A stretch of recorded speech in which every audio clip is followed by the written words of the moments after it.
Yo, what up? It's your man Young Rue, aka the Tattoo King, and this is my story from my mouth.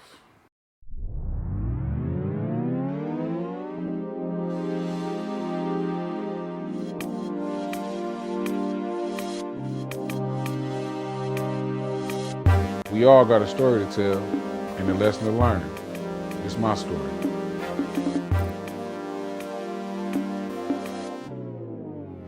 I'm 41. I was born and raised in Detroit, Michigan, where I still reside to this day. Okay. How would you say was your upbringing? Poor, middle class, or rich? Poor, very poor. Did you grow up in a single or co-parented home? Single. I mean, pops was around. You know when he could be typical household, but for the most part, my mom's raised me, so I would say single. Okay. How you think it was different growing up uh, without your pops in the house? Oh, that's a great question. I think it's different because as men, like you have, it's certain things that a man can teach you that a woman can't. Women are, taught to nurture and love and care in a different way as men. So, if your father is not there to guide you and teach you what a man's supposed to do, then it's going to be a little bit more rougher growing up. So it was different for me because my mama raised me, and I had to learn how to be a man pretty much on my own. Even though pops was in my life, but I had to learn how to be a man on my own. So that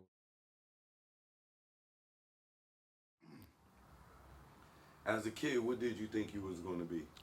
uh, what everybody thought they was gonna be a basketball player. I thought I was gonna play some type of sport. You know what I'm saying? But yeah, I that was my dream to play ball, but it didn't work out that way. But When did that dream end?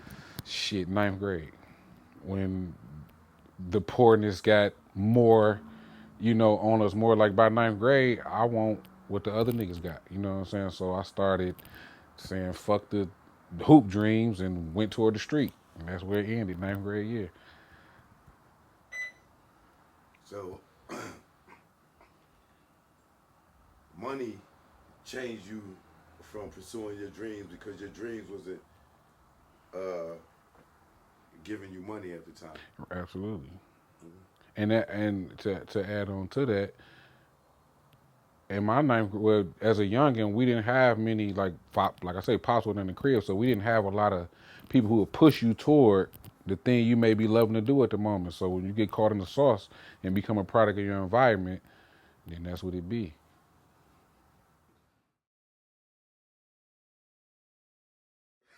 My first career choice, I wanted to be an engineer, like for real, because I'm great with drawing and stuff like that. So I said I'm gonna try to be an engineer. Went to school, went back to school, but I ended up dropping out. Went to school.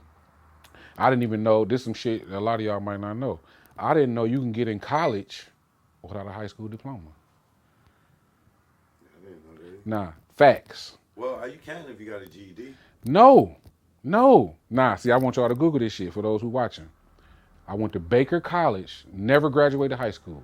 What they did was they give you an assessment test, and if you can meet those requirements of that test, you can get in that college. Fuck me up. My ex-wife put me on that gang, and I'm telling her like I ain't got no diploma, no nothing.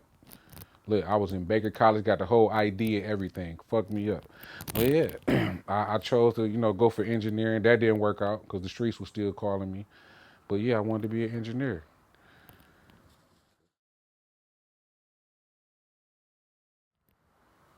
How far you got in your education then? 10th grade. 10th grade, man, was like my turning point. Like that's when I kind of thought that school wasn't for me. You know what I'm saying? Like I said, I was making more money not going to school. You know what I'm saying? Then Pops wasn't around to get in my ass. Back to that. He wasn't around to give me that don't get fucked. You know what I mean? So, I kind of fell to the streets. 10th grade, school was no longer. At what age you feel you became an adult? Oh, that's a great question, Chuck. Actually, I became an adult in my mind probably about 14 years old. The reason that I say that, my mom had another child by the time I was 9 years old. And back then, if any of y'all know, um, you had to watch the baby when moms worked. You had to, no matter what, 9, 10 years old, I knew how to cook. I knew how to do what I was supposed to do without fucking up the crib. and my little sister was born. So I'm watching a 7, 8 month old baby while my mama go to work every day. You know what I'm saying? Like, so I feel like 14, 15, I was grown. Gotcha.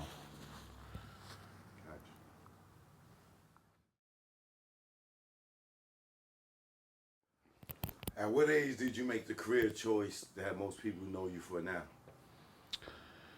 Maybe about 25 years old, I became the tattoo king. I'm gonna tell you a little story though.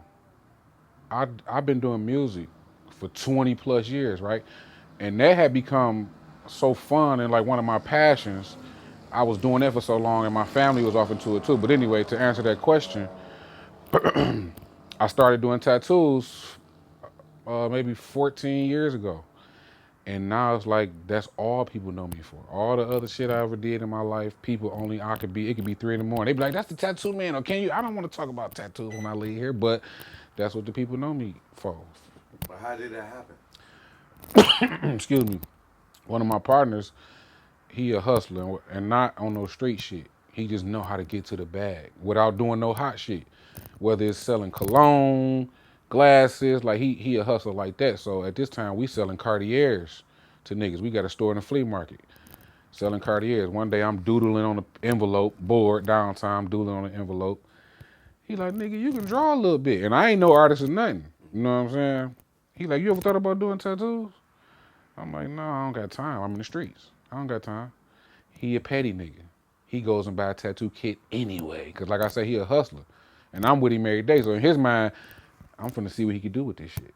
You know what I'm saying? And he bought the shit for my birthday. I never forget. I let the kit sit in my house for a whole year. I'm such in the streets. I don't forgot about it. So when it's time to move, I'm unpacking in the new crib. Boom! I stumble across the kit. During this time, DVDs are still hot, so they gave us all these DVDs to watch. So I love documentaries and shit. You know what I'm saying? So pop the DVDs in. I'm getting more and more interested as the shit going on. And at the time, I'm dealing with a chick who a stripper. You know, and I'm like, let me do this tattoo on you. Fuck no, boy. I got somebody who will let you though. She called a chick up. Chick come over, I do it. I don't know what the fuck I'm doing. I know what the DVD said do, but as a real tattoo artist, I don't know what the fuck I'm doing. Put it on there. It's halfway decent, halfway decent. But in my mind, I'm a hustler too. So I'm like, damn it, practice made perfect. Kept doing it, kept doing it, kept doing it. This time I'm working at the plant. Boom. I get a book for a tattoo party. Keep in mind, I'm 3, 4 months into this shit, choke. I don't know nothing about the real culture of tattooing. I make $1,400, $1,500 in one night. It took all damn night, but I made it. 2 days later, I called my job and said, I thank you for the opportunity. I ain't gonna come back. Cause I knew like if I can make this shit in one night, I know what I could do in a month. With promotion and all the right shit, if I really try to perfect this craft, I can get money off of this shit. And I haven't stopped since. And it's how many years it been? 14. And next summer will be 15 years. It's 14 years. Okay.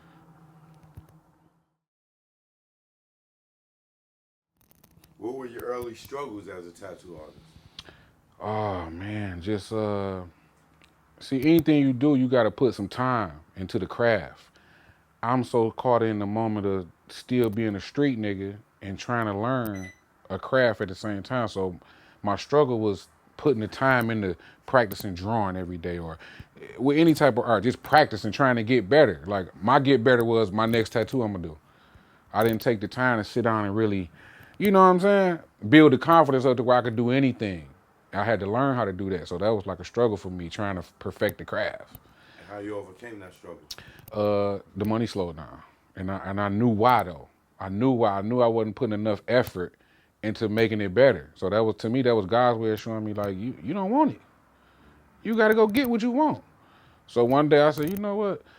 Take some time, if it ain't but an hour a day, and do something towards bettering your career. Cause this is my career now. I don't got no high school diploma, none of this shit. This has turned to my career now. I do music, but I love it, but I gotta learn how to love it more. You know what I'm saying? So I just started putting more time into trying to get better.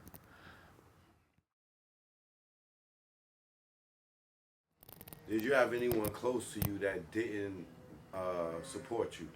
or believe in your tattoo dreams? Yes, every motherfucker I knew. Because that wasn't me. You feel me? Like they used to me being street nigga ruin studio, being that. You know what I'm saying? Once I took on a new leaf for trying something new, it was funny. You know what funny is? Hating. All that little tattoo shit you doing, or you know, once they throw little in front of it with the smile, that's a sign of hate. So like nobody believed in that shit for real, but me. But I had to understand too. Like okay, they don't know you for this, you know. But once now you can't tell nobody shit about me. They send them all them same people who was laughing, send all their friends and that, which is cool. It's cool. Yeah. Who was your biggest supporter? Uh, Again, Mom Dukes. No matter to this day, right or wrong, Mom Dukes is gonna wave the flag, first person in the line, biggest cheer, and I don't see her a lot. I see her enough, but I don't see her a lot because I'm so busy and she work a lot. But she told me, I'll never forget these words. She said, "Whatever you decide to do, be great at it, and I'm gonna stand by you no matter what it is." So when I jumped in that shit, I'm like, "Mom, I'm doing tattoos." It was funny. Mm-hmm. Boy, you don't know shit about no tattoos. But hell, if it's gonna try it. So that was enough for me to be like, okay, if Mom Duke say give it a shot, I can do that shit. And right now to this day, she be like, my son the coldest nigga. And no disrespect to nobody else, but can't nobody fuck with her son and her mom. Especially your son that gave up selling drugs. Man, you hear me? And I ain't in prison. She ain't got to tell that story. That's Shit. right. That nigga goes to the world. Hell yeah. Make her sleep easy. Yeah. You know what I mean?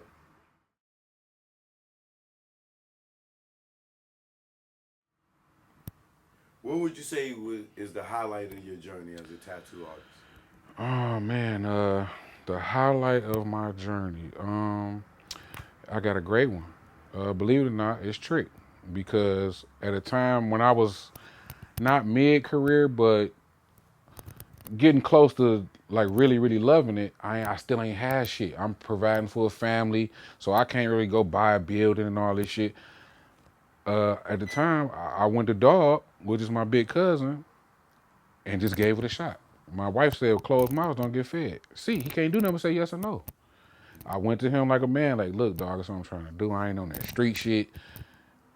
I just need a little help. Just help me get this spot. And I'm on to something. I promise you I'm on to something. I never came to you for nothing. Anytime I ever done business with Dog, it was business because I respect what he do. You know what I'm saying? But he looked out for me and got me in the building. And that for me was so much inspiration, bro. Because it was like, damn, finally somebody outside of my mama can kind of see what I'm on and willing to give me a shot at it. Because when you give a nigga some shit, you taking the risk of not getting shit in return. And we family. It's hard to trust family giving them some shit. They feel entitled. So Trick was like really, he helped me like get that motivation of being a businessman. Outside of tattoo artist, just being a businessman. Tattooing is just something I love to do and know how to do. You know what I'm saying? I do all kind of shit. But yeah, he was definitely a big inspiration for that. What about homegirl that got you the first stripper? Oh man, rest in peace to her. Oh, She's no longer living, but I can't help but to bring her up anytime I talk about this story. I always got to say her because she had somebody for me to tattoo at the you time. remember my name? Stacy. I'll never forget her name. Stacy. She was super cool. Shout out Stacy. Rest in peace, girl. Rest in peace, Stacy. Um, what was the worst moment of your journey? Oh man, damn. I don't know if a lot of y'all familiar with him, but his name Big Pen. He's a tattoo artist from here. He got killed. I don't even know what happened, but it was like some setup type of stuff. But he was such a big inspiration to me too because, like, I'm the type of I ain't no hater. Like, I would go in there and look at my fellow, artists from here, and if that shit is dope, I'll slide in the nigga inbox and be like, dog, that shit dope, man. What can I do to possibly make my shit better? It's got to be some type of method. And when I reached out to him one time, he said, anytime you need any help, any pointers, I got you. And he kept his word on that. So like when he passed, it was like, damn, it was like a part of the culture. You know, kind of like the hip hop culture. When we lose a great one, that shit hit you. If you really love this culture, that shit gonna touch you in a different way. So for me, I was at a point where I was loving this shit. And I looked at him as being great. When he passed, I'm like, damn, this was somebody who kind of mentored me through this shit a little bit and gave me even more confidence, you know what I'm saying? And helped me with shit, you know? Right. So yeah, that shit was bad. That shit was bad. God rest Big Pen. You know? Relationships. What would you say was your best relationship? I gotta say my ex-wife. You know, the ex-wife was a fucked up title, but that was my best relationship. She turned me from the street nigga to I ain't tolerating this. Life is more than just what you doing. All this ripping around in the street. You can't do that here. I can't be with no nigga who I'm scared somebody gonna shoot the house up or the police gonna come kick the door down. So even though we didn't work out, I will always respect her and honor her for playing that part of my life. Gave me a beautiful kid, which slowed me down even more. You know what I'm saying? To this day, we super solid. So yeah, that she was best relationship I What was had. your worst relationship? She was the worst as well. You feel me though? If that makes sense to y'all, Yeah. because I feel like this marriage It's a gift supposed to and a be, curse. yeah, marriage supposed to last forever. You feel me? I failed at marriage. We failed. You feel me? She's a great woman, you know, but sometimes people just don't mesh together. She a great woman, but she ain't great for me. If that makes sense, you know what I'm saying? She could be great for somebody else, you know, but not for me. So she was my best and my worst. Shout out to the ex-wife. All right. What was your best relationship in business? Oh, my best business relationship. It's actually with a female. She owns multiple businesses, right? I even fell out with some, lady friends that I dealt with because of this woman. They don't understand how you could be friends or business partners with a woman who looks great. Yeah. Oh, that's all. If they look great, that's more uphill battle. Kind of how I got this building. Right. Any female I ever dealt with, swore up and down, I've been fucking this woman. Right. She my homeboy. You feel me? Yeah. That's his situation. But she Right. a businesswoman. She take the part of me and him being friends. She take that out of it. Right. You do good business, I'll fuck with you. He ain't never got to know what type of business we doing. When it comes, he know we do business, but she like, you do good business, I can fuck with you. So I learn from her. I call her sometimes, believe it or not. Like some niggas probably won't admit, but I call her sometimes like, maybe I feel like I'm doing something wrong. What you see I could do better. I'm always trying to elevate to the next level. Whether it's a woman teach me, a man teach me, I want to be a better Right. human. Right. You feel me? Right. Right. So yeah, she do great business. Shout out Crystal. Much love to Crystal. She a great businesswoman. What was your worst business relationship? Family, I ain't gonna say no names, but sometimes you try to extend what you got going on, or vice versa, with family. Most of the time, with my experience, that shit is gonna go bad. It's gonna go bad. So my worst experience was with a family member. Like we don't got the same drive, which is okay. So I drive into another lane. You feel me? And do what I'm doing, but that turns into, oh, he don't fuck with me. It's not that I don't fuck with you. We don't do the same thing. So I gotta go over here. You know what I'm saying? I don't want to fall out with you over business or a couple little dollars. I'd rather just be family and love on each other Right. because I want my money. It's not, you feel me? Business is business. I don't want to do business with family. I don't. I agree. Um, what's the one thing you learned about relationships? I learned that, damn, Choke, you and these great ass questions, bro. For me, in relationships, you gotta understand one another. Like, it's no in between that. If you don't understand your mate, this shit not gonna work. Y'all gotta be somewhat on the same page. Not the same page, but at least in the same chapter for shit to work. Because if you a street nigga, right? And your lady is a lawyer. We'll just say lawyer for shits and giggles. Y'all kind of don't really relate. It can work, but y'all really don't really mix. She infatuated with the lifestyle that you provide. You infatuated with you never had a female on her shit like that. She's gonna get tired of you because the drive ain't like, she fearing a lot of shit. You know what I'm saying? Like you coming home comfortable because you know what type of lady you got. But for her, it's a tough fight. So if y'all don't have no understanding of maybe you possibly leaving the game alone and maybe transitioning, no, that don't take nothing from your street cred. Try to build on something more positive. If it's not on that type of shit, it's gonna go bad eventually. It's gonna go bad. Cause you know what comes with street money.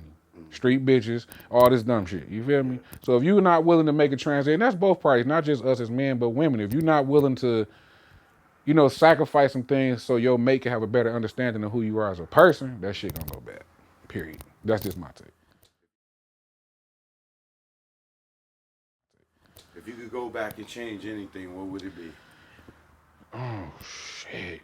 I wouldn't get high. If I can go back and change anything about my life, I wouldn't get high. I wouldn't smoke weed. I wouldn't drink. That way I Why? could be.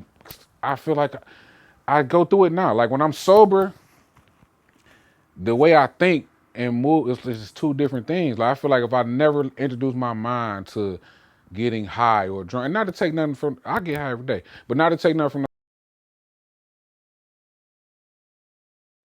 There's a tattoo artist that's just starting out right now.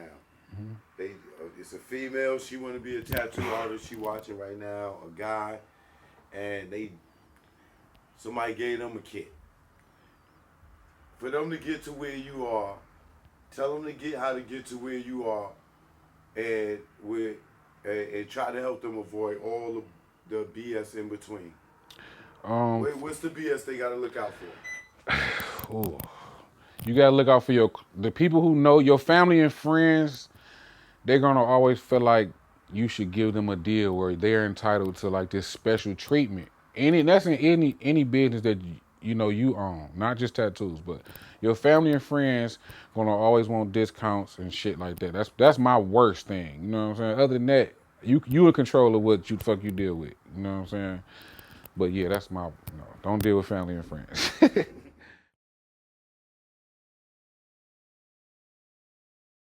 So, what's your focus today on life and in business? My focus is to teach my kids that you can own your own business, run your own business. You in control of your destiny. It's no like my daughter. I got a 9-year old. My oldest 23, but my 9-year old, she here with me every day. You know what I'm saying? She learning. Like I done taught my daughter how to make her own shirts without my help. Believe it or not, like my 9-year old know how to go in there, set it up, make her own T-shirt. Look, daddy, I feel like I'm winning, because of that. Like I'm showing her that this is about business. Like daddy ain't just wild. And don't get me wrong, I hang out, do all that. But at the end of the day, my kids see me get up 8 o'clock in the morning, like I'm finna take her to school. We gotta go to the shop. You don't wanna go? Call your mom. You gotta go home then. Cause you already know what you gotta do when you with me. But she loves it. Daddy, how many shirts we gotta do today? How many? Like she wanna answer the phone. So like I get a kick out of just being a better man, like just knowing where I came from. Like I come from that way. You know what I'm saying? So to see my life from where it was to where it is now, like I feel like I'm winning and God is just putting blessings on blessings on blessings. You know what I'm saying? So yeah, I just want to be still an even better man than I am today, an even better businessman. Like I'm still trying to learn how to conduct my business credit.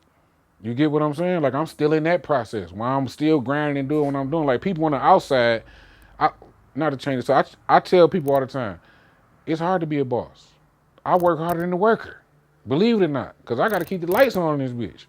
You know what I'm saying? So man, Chuck, I'm blessed, bro. And if I keep going on this path, I think it's no limit to what I can do.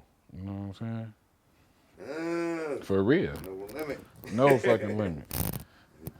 No doubt. All right.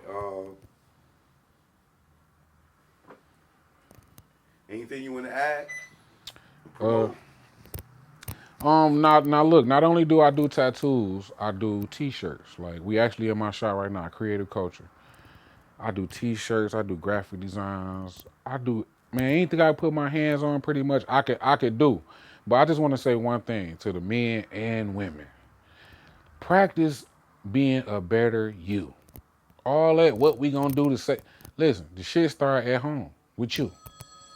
You look in the mirror and be accountable for what you put out here to this world. You putting out negativity to this world, don't expect great results.